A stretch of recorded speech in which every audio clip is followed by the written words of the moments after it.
আগাম বন্যা থেকে ফসল বাঁচাতে কিশোরগঞ্জের হাওরে 23,34,00,000 টাকা ব্যয়ে নির্মাণ করা হচ্ছে 150 কিলোমিটার ফসল রক্ষা বাঁধ। এই বিষয়ে বিস্তারিত জানাতে যুক্ত হচ্ছেন সহকর্মী তোফায়েল আহমেদ। তোফায়েল, বাঁধ নির্মাণ কাজ সম্পন্ন হতে কত সময় লাগতে পারে? বাঁধ নিয়ে কৃষকদের প্রতিক্রিয়া কি দেখছেন?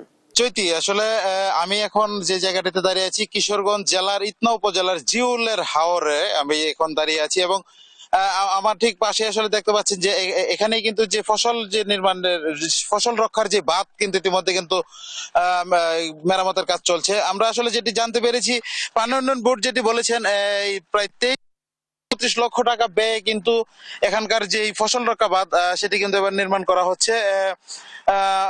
129টি পিআইসি গঠনের মাধ্যমে গত বছরের ডিসেম্বর মাস থেকে কিন্তু ধাপে ধাপে 150 কিলোমিটার বাঁধের কাজ শুরু হয়। এসব বাঁধের কাজ কিন্তু ইতিমধ্যে পানি উন্নয়ন বোর্ড আসলে যেটি আমাদেরকে জানিয়েছেন, 98% কাজ ইতিমধ্যে শেষ হয়েছে বলে আসলে তারা আমাদেরকে জানিয়েছেন।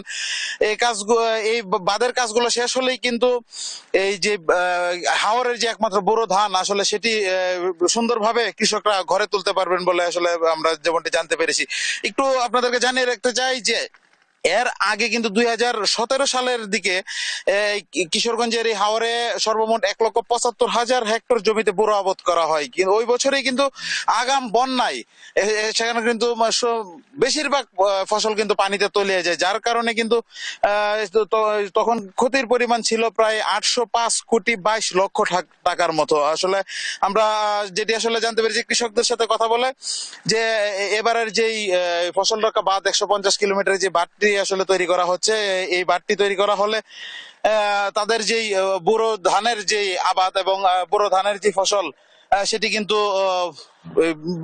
সুন্দরভাবে ঘরে তুলতে পারবে। এছাড়া এই ফসল রক্ষা বাঁধের কিন্তু শেষ পর্যায়ের কাজ চলছে। আপনারা জানেন যে আসলে ফসল রক্ষা বাঁধটা শেষের দিকে কিন্তু এই যে বাঁধের যে ঘাস লাগানোর যে বিষয়টি সেটি কিন্তু এখন চলমান রয়েছে। আর আমরা পানি উন্নয়ন বোর্ড সূত্রে যেটি জানতে পেরেছি, আগামী 1 সপ্তাহের মধ্যেই কিন্তু এখানকার যেই ফসল রক্ষা বাঁধের নির্মাণ কাজ শেষ হবে বলে আমাদেরকে জানিয়েছেন। তো এই ছিল মূলত কিশোরগঞ্জ থেকে আমার কাছে সর্বশেষ তথ্য।